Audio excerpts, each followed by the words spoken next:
Researchers at the University of Maine recently showed the Gulf of Maine to be a bird migration superhighway, a place where thousands of birds stop over to rest and fatten up along their journey. They have to migrate thousands of miles to get to their breeding sites, and then on top of that they go through this huge physiological transition from a non-breeding state into a breeding state.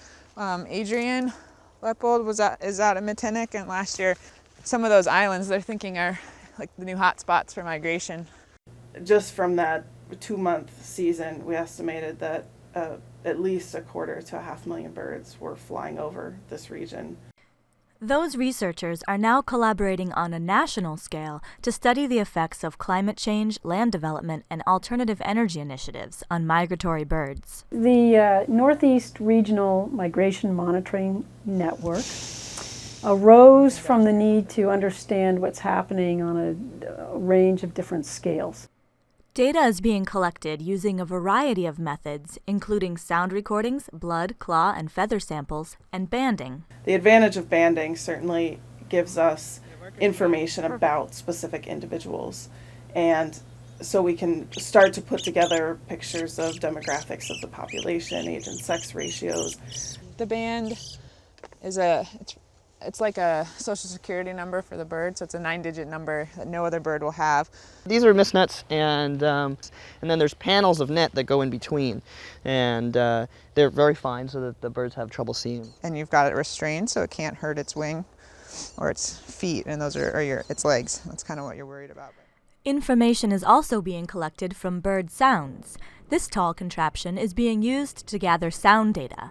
As birds are flying over at night, they give these little contact chip calls to each other so that they can keep their flock together, maintain direction, and you can see that they're really unique depending on the species or groups of species. Some select individuals I'm taking blood samples from as well, and feather samples. That was 9.6. Yeah. Net 12. There are markers within the bird's tissue that carry information about where it's been spending time. And so we use things like carbon isotopes, which vary based on wet versus dry habitats. And so like when I catch birds arriving to New Hampshire, I clip a piece of their claw and then measure the carbon isotopes in that, and it tells me, did they winter in a wet habitat or did they winter in a dry habitat? Biologically, they are a huge part of the mechanics of our trophic system and the transfer of nutrients across ecosystems. Minor changes in one location can affect bird success in all subsequent locations. Factors such as climate change and coastal wind development may require birds to change their behavior in order to survive. There's also, interest from our lab in understanding how animals have evolved these migratory behaviors. Like how have these incredibly complex behaviors of moving hundreds or even thousands of miles every year or twice a year, like how have those popped up and how quickly can they change? The birds passing through the Gulf of Maine region are mostly those that are going to be breeding in the boreal or Arctic areas, and those are the areas that are really getting hit hard by global climate change. But why should we care about birds?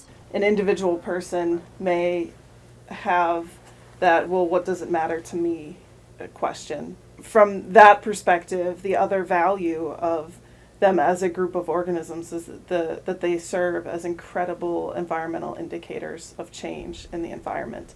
The canaries in the coal mine, birds can help us to see subtle changes before those changes occur on a grander scale. But they're also an important part of our economic system and our culture. Birding in the United States is a billion-dollar industry. The number of people who have to come all the way up through Maine to go to Machias Seal Island to see puffins and razorbills, it's a huge economic benefit. But if you go to any human culture, birds are iconic.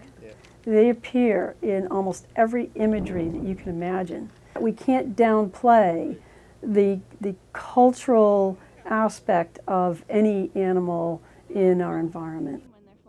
This bird will seem twice this size when she lets it go. Wow. It's insane. As soon as